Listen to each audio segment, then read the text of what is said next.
歡迎大家嚟到 Deep Sea 睇下先頻道，我係今日嘅主持人 Sunny。呢度就係香港人口最多嘅地區之一黃大仙區，而喺今時今日黃大仙區就進行一個好重大嘅工程——三橋一隧。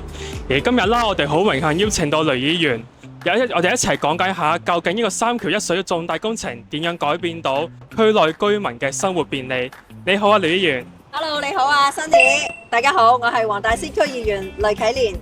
好 Wendy 啊，其實我哋一成日講緊三橋一隧咧，講三橋一隧究竟係邊三橋同邊一隧呢？好啊，咁咧就今日咧就同大家咧嚟到介紹一下咧，我哋黃大仙區嘅三橋一隧係指邊三橋同埋邊一隧喎。三條橋咧就係其中呢一條咧就係我哋身處嘅呢一條橋啦。呢條橋咧係位於咧係鑽石山地鐵站嘅 B 出口，咁咧就係橫跨龍翔道同埋大磡道，咁啊最靠近咧我哋鑽石山嘅 B 出口，而且咧仲係好靠近志蓮淨苑，行過嚟經過我哋嘅文化園景大道，然後咧就可以咧直通到咧去志蓮淨苑同埋鑽石山嘅荷里活廣場噶啦。咁至於第二條橋咧就係我身後邊喺我哋旁邊啦。係啦，暫時咧都仲未開通嘅。我哋見到咧呢一條橋咧，同樣嘅係經過文化園景大道啦，然後咧就橫跨龍翔道，可以咧去靠近咧另一邊荷里活廣場嘅。咁啊，中間咧我哋見到咧都會有咧係設咗呢個扶手電梯嘅安排嘅。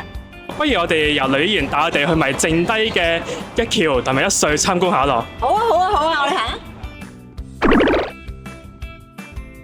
至於咧第三條橋咧就係我身後邊啦，係經過咧啟鑽商場啦，亦都咧會到鑽石山嘅呢個湖水公園，然後咧就會經過橫跨彩虹道同埋蒲崗村道，去到咧我身後邊嘅呢一個聖公會嘅護老院，呢個咧就係第三條橋啦。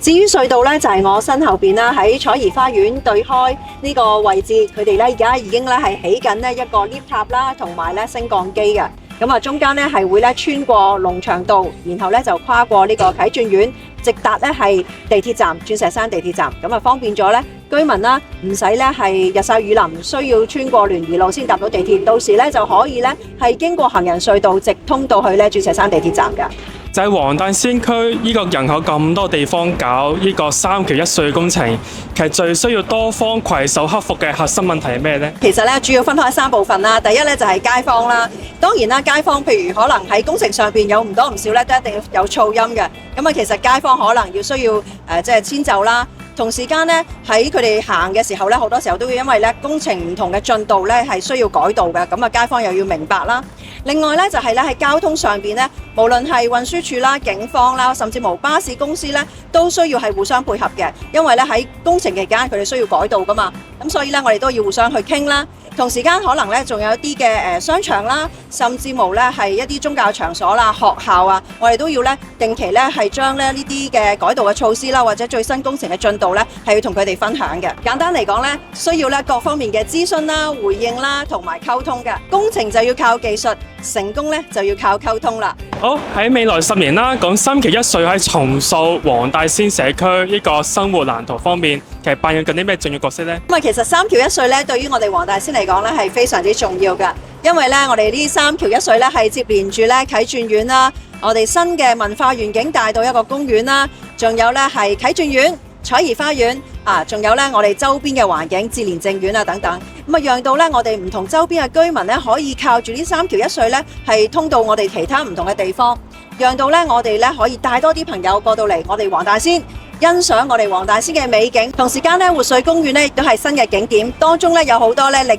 史同埋電影嘅元素喺裏邊嘅。我哋希望咧三橋一隧咧喺全部咧開通咗之後咧，可以讓到更多朋友經過我哋三橋一隧通道咧，去我哋唔同嘅景點欣賞我哋嘅文化歷史。好多謝雷議員今日嘅分享。隨住雷議員嘅講解之下，我哋深入了解到呢個工程背後重大嘅意義。